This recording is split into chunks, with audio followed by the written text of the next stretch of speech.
Mas magaling pa si Risa Hontiveros, mga kababayan. Dapat ito yung Senate President. Mas magaling pa magintindi ng saligang batas, mga kababayan, itong si Risa Hontiveros kasi kay Kabayo.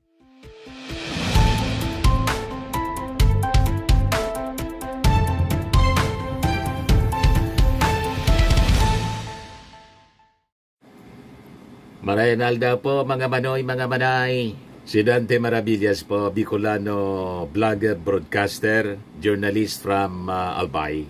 Umiinit ngayon po ang issue ng impeachment. Breaking news, mga kababayan. Ito po ang breaking news. Senator Risa Hontiveros says that she will formally move during Monday's plenary session to commence the opening rites in the impeachment trial of Vice President Sara Duterte to fulfill the Senate's duty to the Constitution and the people. So let's not pretend an hour is too much to ask. Kung ibang panukala sa plenary, umaabot tayo ng hating gabi, sa tingin ko, kaya nating humanap ng oras para dito. Naggigibo, mga kababayan, ng dahilan si Chis Escudero, ang Senate President. Nagpa-press con din po ngayon si Chis Escudero. Ayan po yung press con ni Chis Escudero. Under pressure na siya. Mounting pressure. Sa galit na ating mga mamamayang Pilipino, pero nagmamatigas pa rin siya. Unahin muna natin, mga kababayan, yung pa-press con ni Risa Hontiveros. Ito po as published ng Philippine Star. Press conference ni Senator Risa Hontiveros. Yan. House prosecutors ang nagpe-present ng articles of impeachment. Pero kung base lang sa Senate rules of impeachment, maaring simpleng opisyal dito o assigned person sa loob ng Senado ang magbasa ng mga ito sa amin bilang senator judges once convened na kami as impeachment trial court. Pero ma'am, confident kayo na kapag nag-motion, makakakuha kayo ng enough votes para suportahan ng mga senador? It shouldn't even require. Hindi na sapat na, no. Ayon sa mismong konstitusyon, hindi kailangan yung approval ng majority para lang simula ng aming tungkulin sa impeachment process. Pero kung kakailanganin pa ng isang motion, yan ang aming gagawin ni Senator Coco. So pag nag-motion kayo, no more debates, no more nabutuhan, dapat tuloy na agad yung... Ideally, sasabihin lang ni Senate President na inaaprubahan niya yung aming motion.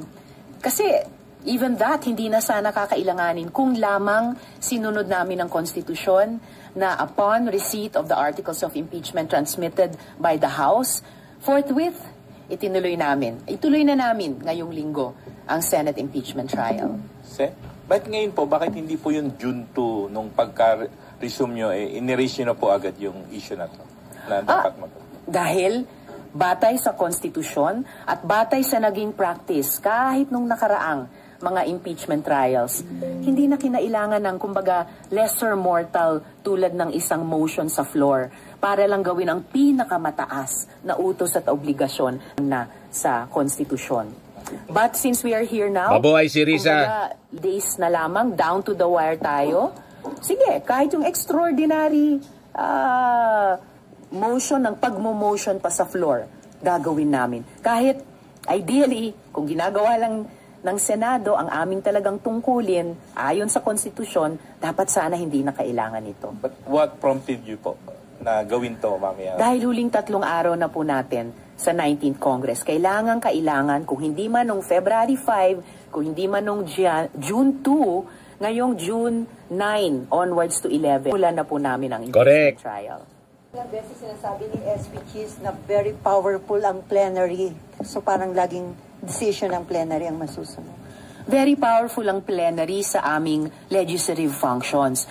Most powerful, above all, above the Senate, above the House, above the Supreme Court, even above the President, most powerful ay ang konstitusyon. Correct. At sinasabi sa konstitusyon, hiwalay ang aming legislative functions kung saan most powerful kami bilang Senado sa non-legislative functions.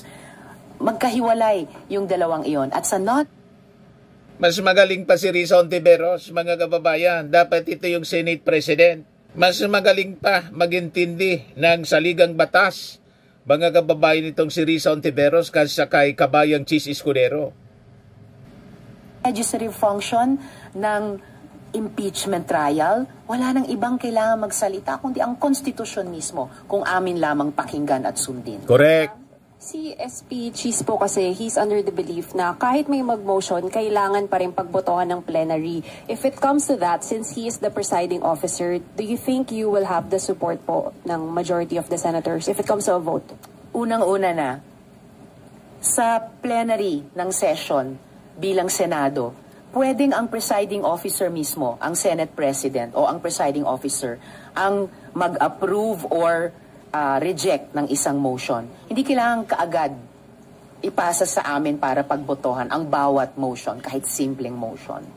Ganon din, pag dito sa usapin ng impeachment trial, we will still be a Senate, magmo-motion kami. The Senate President has all the power and I would say the obligation na to rule favorably sa motion namin iyon. Kung kailangan pang umabot sa pagboto, kung ipasa pa niya sa amin sa plenary. Well, nakikita nyo naman po habang dumadaan ang mga araw, dumadami. Mismong mga kasama namin sa majority na nag-on the record, na payag sila or sasang-ayon sila na simulan na namin ang impeachment trial. Nandyan si Senator Alan Peter Cayetano, si Senator J.V. Ejercito, si Senator Sherwin Gatchalian, at si Senator SP Pro Temp Jinggoy Estrada. Ma'am, yung pag-convene po ba ng Senate as an impeachment court, is that optional? Definitely not. Definitely not. Kapag maging pananaw namin at ugali namin ay optional lang yung pag-convene bilang impeachment court, susuwayin namin ang konstitusyon. Kami pa, Senado. At yun yung sinabi ko kanina na hindi kami papayag sa minority. Hindi ako papayag bilang senador na kami pa ang Senado ang susuway sa konstitusyon. Ma'am, ito ba na karoon kayo ng concern na mukhang may move to kill the impeachment case arbitrarily? Kaya nag-decide na kayo na mag-motion dito? Well, sila na ang nagsasabi na bukod sa convict or acquit decision, may option pa na dismiss. Walang ganun po sa konstitusyon. Wala rin pong ganun sa rules on impeachment.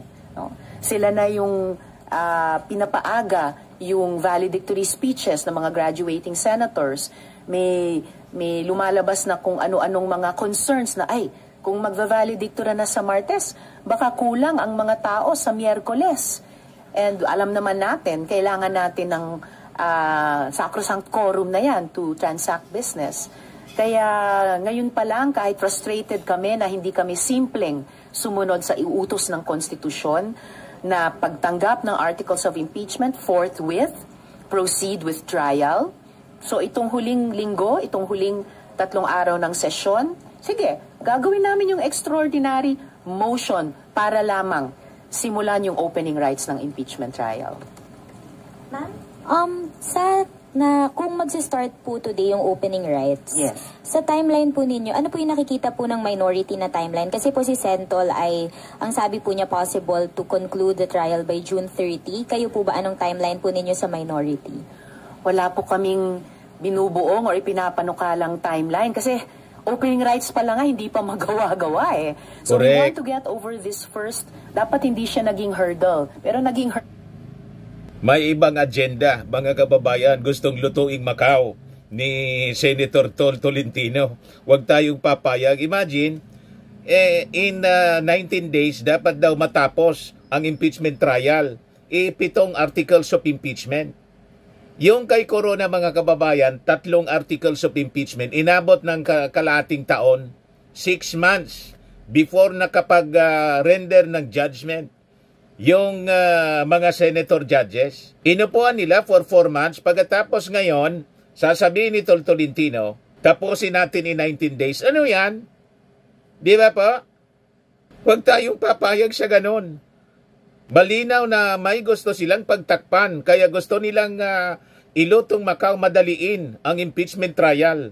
Dapat po exhaustive ang presentation ng mga ebidensya batay doon sa 7 mga articles of impeachment. Hindi dapat minamadali, mga kababayan, na ganon. Tinulugan nila, inupuan nila for 4 months, hinigaan nila yung articles of impeachment na pinasa sa kanila. Pagkatapos ngayon, sasabihin nila, okay, kasi may pressure yung mga tao. Gawin natin in 19 days. Ang tawag dyan dito sa amin, pagsungo-sungo, mga kababayan. Kasi pinipressure sila ng mga tao, tapos sasabihin nila, okay, gawin namin, in 19 days tapusin namin. Tama ba yon?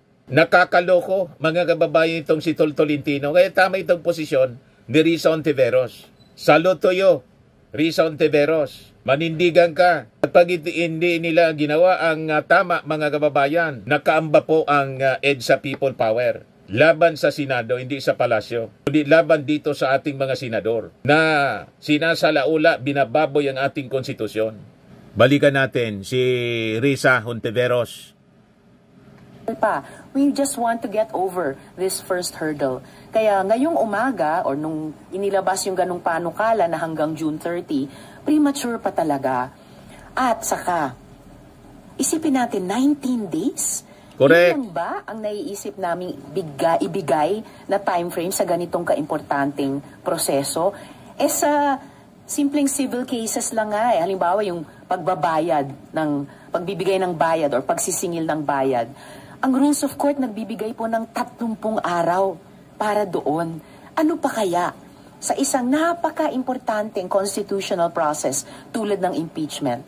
And remember, hindi lang po napakalinaw ang intensyon ni Tolentino at grupong i-dismiss. Mga senador na gustong i-dismiss yung kaso na impeachment, isabotay po, nakadesign talagang isabotay nila. Hindi tayo papayag, mga kababayan. Tama itong posisyon. Gusto ni, tama yung analysis natin. Nagsusungo-sungo si Tolentino. Gusto niyang i-rush para hindi makapag-present ng maayos yung ating mga prosecutors. Gusto niyang ilutong Macau ang impeachment trial. Para Para i-acquit lang si Sara Duterte at hindi mapanagot. Ang unang gustong mangyari nila, i-impacto dismissal. Ngayon naman, ituloy yung impeachment trial pero lutong Macau.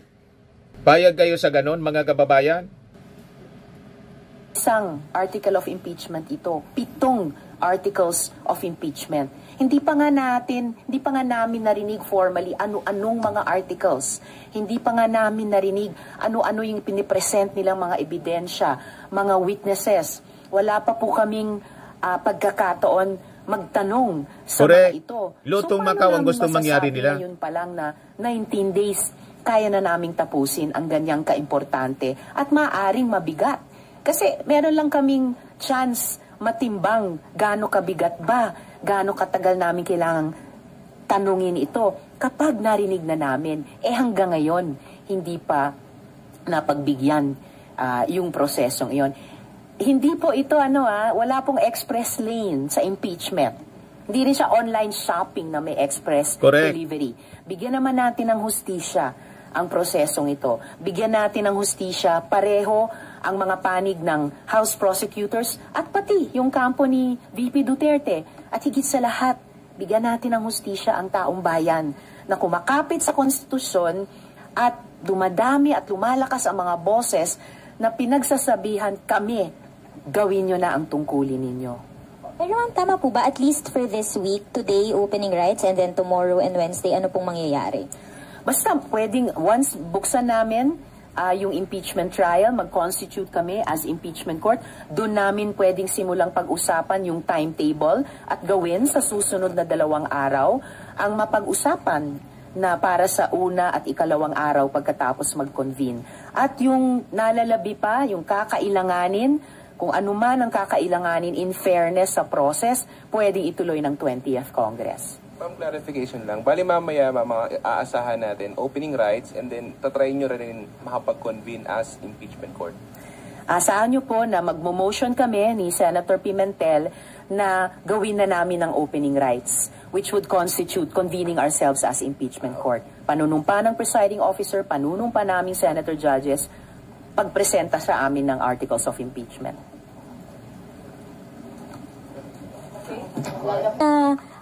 within the day, masabihan na din po yung Kamara kung may reading, mapresenta na yung articles of impeachment, paano po yung mangyayari? Well, kung mabalitaan na nila ito, yung aming gagawing motion, nasa sa kanila na po kung paano sila kikilos o hindi kikilos. Basta natapos nila yung trabaho nila hanggang sa transmittal ng articles of impeachment, ang bola nasa korte ngayon ng Senado. So, yung shot clock, matagal nang nag-run out, no? Time to move and not a moment more to lose. Salamat po. Yan ang tunay na senador. Matapang. Ngayon, kung sino pa yung babaeng senador, mga kababayan, at hindi abogado, naninindigan to defend the Constitution. Pero si Chis Escudero, ito si Chis Escudero, mga kababayan, pakinggan ninyo, nakakainit po ang kanyang mga pinagsasabi.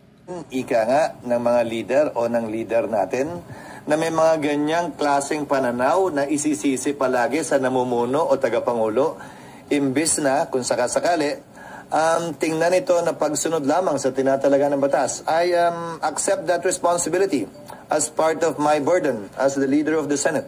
So are you not affected, sir, considering na ang daming criticism sa Senate, lalo na ho sa inyo as Senate President? Again, ang timeline ko ay hindi kasama yon sa social media, kaya payapa ang buhay ko.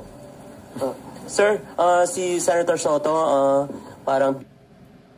Tingnan natin kung magiging payapa yung buhay mo, kabayan, pag sumugod na dyan at ipadlak sa galit ng ating mga mamamayang Pilipino, ang ating mga kababayan, because of your inaction. At tingnan natin mamaya, baka yung trigger, mga kababayan, pag nireject ni Chis Escudero ang motion ni Risa Ontiveros at saka ni Coco Pimentel na ikondina yung Senado bilang impeachment court. Tingnan natin mamaya ang tigas nito ni Chis Escudero. Claim kayo sa hold up ng impeachment trial. Wala naman tutukan na hold up. Tapos dapat daw, on the same day na natanggap yung article of impeachment, nirefer sa Committee on Rules. Alam mo, siguro tulad kayo, hindi ko alam ang ibig sabihin ng bushwhack. Alam ko kung pinanalas ko ng tama. Binushwak ko daw ang impeachment. Tinignan ko sa diksyonaryo, ibig sabihin ng bushwhack. Attack by surprise from a hidden place. Inatake ko ba ang impeachment? Hindi. Sinunod ko ang batas. Sorpresa ba? Hindi. Paano sinunod mo yung batas? Yung saligang batas mismo, sinalaula mo na kasi yung forthwith, hindi mo sinunod. Napakalinaw. Ang nagsabi mismo, yung mga constitutionalist natin, mga retired justices, mga legal luminaries, mga professor ng College of Law Deans, sa iba-ibang mga respectable colleges and universities, yan ang sinasabi mismo. Napakalinaw yung sinasabi ng konstitusyon. Pagkatapos pagjunto, na kayo mismo, yung nag-set ng kalendar, bigla mo na lang sasabihin, June 11 na, kaya hindi na makatiis. Yung sa minority block, magmo-motion mamaya. O tingnan natin kung anong magiging reaksyon mo, Chis Escudero. Normal magagalit yung ating mga mamamayan kasi ang expectation sa inyo is to follow the Constitution. Pero iba yung ginagawa ninyo. Tapos mag-uugas kamay ka ngayon.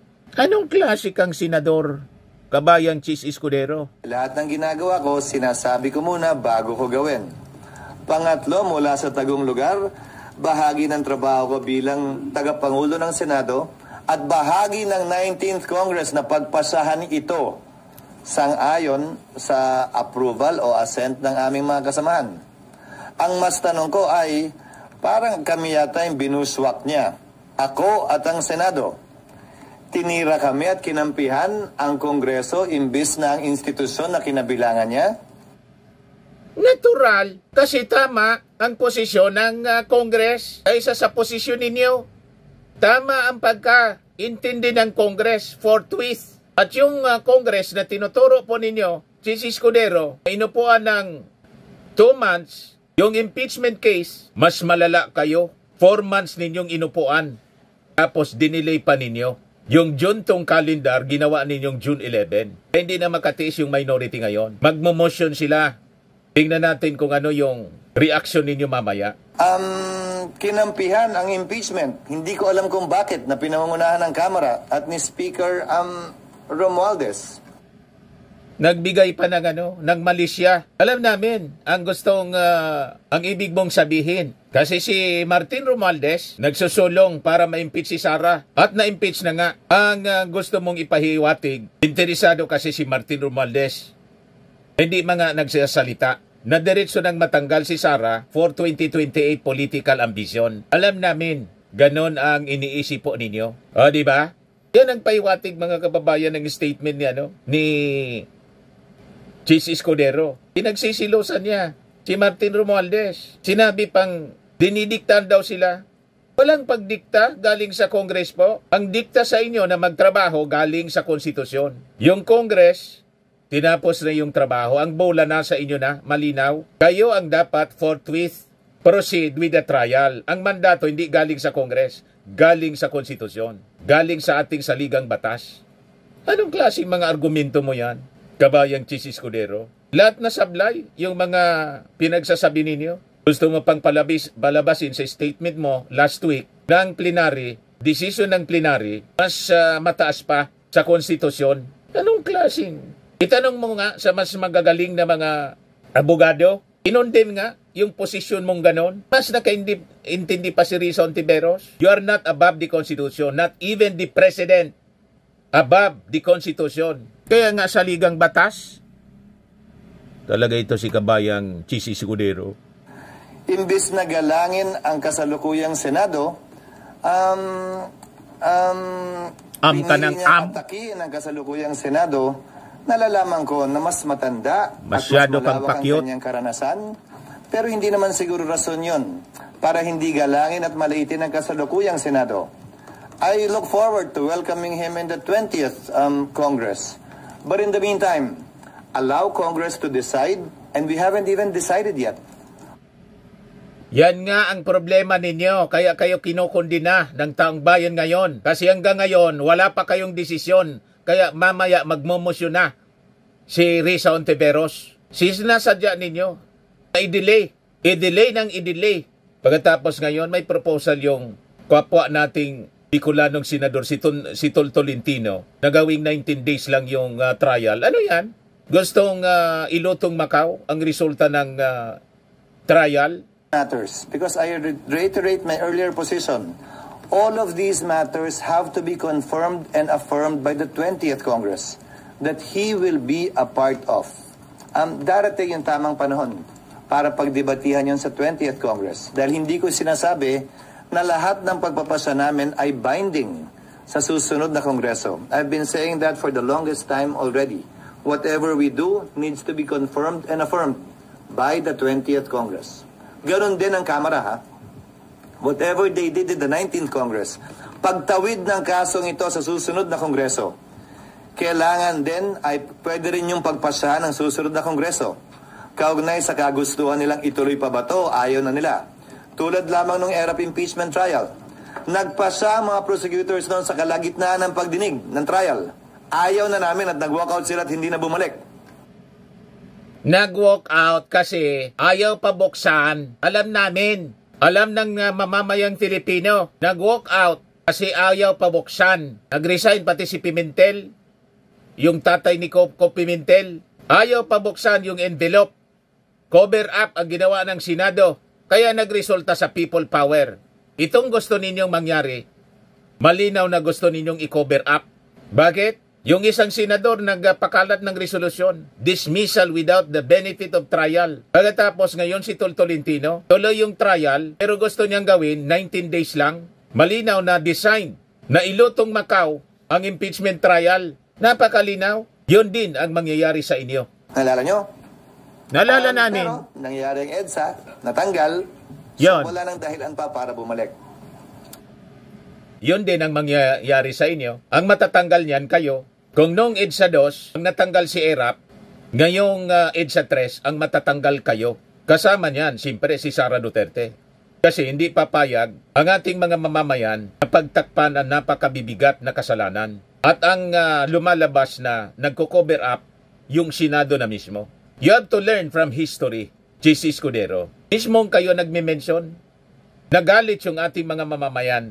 Hindi mo ba nararamdaman ngayon ang galit ng ating mga mamamayan? 78% Sa latest Okta research, ang nagsabing dapat sumailalim sa trial si Sara Duterte. SWS, 88%. WR, numero 1, mas malaki, 90%. Di pa ba yun sapat? Ang pinaniwalaan ninyo na si Sara Duterte, 50% ang trust rating. Ang nag-survey, False Asia. Umayos ka, Chis. Kung hindi mo yan kaya, umalis ka bilang senador, bilang Senate President. May kapangyarihan at karapatan sila na gawin yun, lalo na sa pagpasok ng bagong Kongreso. Again, the 19th Congress House, the 19th Congress Senate cannot bind the 20th Congress House and the 20th Congress Senate, especially on this topic na pagtawid ng impeachment. SP, good morning. Dexter Ganimi po na Abante Radio. Yes, sir. May mga binabanggit, SP, na yung iyong hakbang na itawid sa 20th Congress, ang impeachment ay para sa mapanatili kayo sa pwesto pagiging SP sa susunod na Kongreso. Malamang. Mga senador ang gusto din itawid dito sa 20th Congress. Yung mga papasok pa lang sa 20th Congress ang panayang sabi ng impeachment at ng kanilang pagtakbo bilang Senate President. Napansin ba niyo itong nakarang 2 linggo? Ang pinag-uusapan ko lang yung mga panukalang batas na nais naming ipasa at ihabol at itong kasalukuyang impeachment. Haharapin ko ang mga katanungan at anumang kailangan gawin kaugnay ng 20th Congress kapag ka natapos na ang kongresong ito. Walang kinalaman anumang pagpapasya namin ngayon. Anumang pagpapasya at posisyon ko ngayon. Sa pagtakbo, hindi ko pagtakbo sa anumang pwesto sa Senado. Talking about 20th Congress, SP, mayroon daw gentleman's agreement between you and Senator Tito Soto? Sabi nino? From the sources from... Ikaw na, mahirap naman mag-sources. Sabi nino, dahil wala akong alam na ganyang uri ng kasunduan na usapan, hindi kami nagkakausap ni Senator Soto. Sir, O ngayon, si Congressman Gutierrez, mga kababayan, isa sa mga House Prosecutors, may statement na rin. Ayan po, pakinggan natin. Right now, the prosecutors have yet to meet since the release of that timeline. But personally, I don't think it would be possible on our part to just consolidate it into 2 articles. That would be a betrayal of the full articles of impeachment that we have. sapat na panahon po ba yung 2 linggo para sapat lagay ninyo para ipaliwanag kung ano yung nasa naman ng articles of impeachment? I think hindi po siya sapat. If we take a look, tama po yung nakikita kong timeline, parang 2 araw lang yung nabibigay for presentation of evidence. And if you were to divide it into 7 articles, that really will not be enough time. Mga gano'ng katagal kayo namin to explain? We're not ready yet to say how much time we need, but definitely 2 days will not be enough. Malinaw na gusto nilang ilutong Macau. Nagsusungo-sungo ining si Tol Tolentino. Tigihan niya, idiretso natin, pero 2 weeks lang. Anong klaseng pag-iisip itong mga taong ito? Talagang dapat nang i-abolish itong Senado po? Tingnan ninyo ang gustong mangyari. Yan June 11, June 30, may judgment day na po. Constitution, convening as impeachment court. 2 days lang, submission of answer by the Vice President. Tapos, June 22, reply of prosecutors. June 23, morning submission of trial briefs. Afternoon, opening statement. June 24 to 25, presentation ng evidence daw ng prosecution. 25 to 26, 2 days din. Presentation ng evidence ng defense. June 27, morning, rebuttal by prosecution. Afternoon, rebuttal ng defense. June 28, oral arguments, 1 hour each for defense and prosecution. June 29, closed door meeting ng Senator Judges. Tapos Judgment Day, June 30. Isabi nga natin mga kababayan, yung impeachment trial kay Corona, Chief Justice Corona po, tatlong articles of impeachment, inabot po ng 6 months. Pagkatapos ito, 7 na articles of impeachment, 19 days lang ang gustong ibigay na oras na panahon ng mga senador na to. Isara na ang Senado. Ito naman po yung bago naming product na binibenta online. iGlow Serum, whitening po siya. Tingnan ninyo yung epekto sa aking anak na architect before and now. Yung mga inquiries po ninyo, dumiretso na lang kayo sa kanyang Facebook account, Riz Maravillas.